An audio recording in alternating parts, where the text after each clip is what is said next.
തൃശ്ശൂരിൽ നിന്നുള്ള ഒരു വാർത്തയിലേക്കാണ്. തൃശ്ശൂരിൽ ആവി പിടിക്കുന്നതിനിടയിൽ മൂക്കിൽ കയറിയും പൊള്ളലേറ്റും 14-കാരൻ മരിച്ചു. തൃശ്ശൂർ വലക്കാവ് നെല്ലായിനിയിലാണ് സംഭവം. കളപ്പുരയ്ക്കൽ വീട്ടിൽ മെയ്ജോയുടെ മകൻ ഏഞ്ചലോ ആണ് മരിച്ചത്. വിവരങ്ങളുമായി തൃശ്ശൂരിൽ നിന്നും ലെവിൻ കെ വിജയനുണ്ട്. ലെവിൻ, വളരെ ഞെട്ടിക്കുന്നൊരു സംഭവമാണ്. എന്താണ് ഉണ്ടായത്?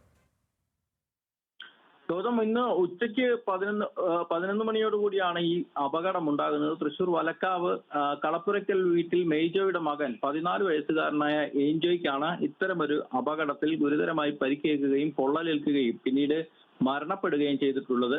പനിയെ തുടർന്ന് വീട്ടിൽ വിശ്രമത്തിലായിരുന്നു ഏഞ്ചലോ. ഇതിനിടയിൽ അച്ഛന്റെ അമ്മയായിരുന്നു ഒപ്പം ഉണ്ടായിരുന്നത്, സഹോദരങ്ങളും ഉണ്ടായിരുന്നു, അച്ഛനും ഉണ്ടായിരുന്നു. അച്ഛന്റെ അമ്മയും അച്ഛനും പുറത്ത് വീട്ടിലെ ജോലികൾ ചെയ്യാനായി പുറത്തു പോവുകയും കുട്ടികൾ വീടിനുള്ളിലായിരിക്കുകയുമായിരുന്നു. ഈ സമയത്ത് വല്യമ്മ വീട്ടിൽ പാത്രത്തിൽ വെള്ളം ചൂടാക്കി കുട്ടിക്ക് ആവി പിടിക്കാൻ ഉള്ള സൗകര്യം ഒരുക്കിയതിനു ശേഷമാണ് പുറത്തു പോയത്. കുട്ടി ഈ സമയത്ത് പുതപ്പ് തലവഴിയിട്ട് മൂടി ആവി പിടിക്കുകയായിരുന്നു. ഇതിനിടയിൽ എന്ത് സംഭവിച്ചതാണ് എന്നുള്ള കാര്യത്തിൽ വ്യക്തതയില്ല.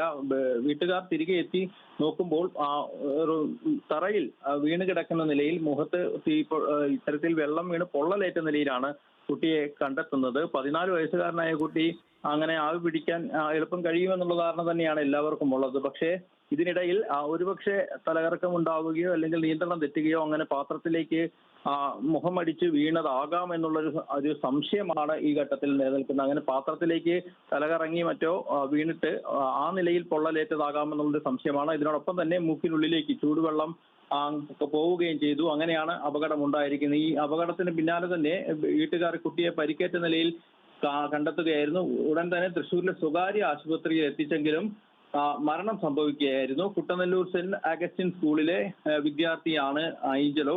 കുട്ടിയുടെ മാതാവ് വിദേശത്ത് ജോലി ചെയ്യുകയാണ്. എന്തായാലും എന്താണ് സംഭവിച്ചതെന്ന് അടക്കമുള്ള കാര്യങ്ങളിൽ വിശദമായ മെഡിക്കൽ വൃത്തങ്ങളുടെ പരിശോധന വേണ്ടിവരും. അത് സംബന്ധിച്ച് കൂടുതൽ വിശദാംശങ്ങൾ ഇനിയും ലഭ്യമാവേണ്ടതുണ്ട്. ഏതായാലും കുട്ടിയുടെ മൃതദേഹം ആശുപത്രിയിലെ മോർച്ചറിയിൽ സൂക്ഷിച്ചിരിക്കുകയാണ്. ഗൗതം, ശരി, ലെവിനാണ് ഈ വിവരങ്ങൾ നൽകിയത്. എന്തായാലും മരണകാരണം സംബന്ധിച്ചുള്ള വിശദമായ പരിശോധന ആവശ്യമാണെന്നാണ് മനസ്സിലാക്കാൻ സാധിക്കുന്നത്.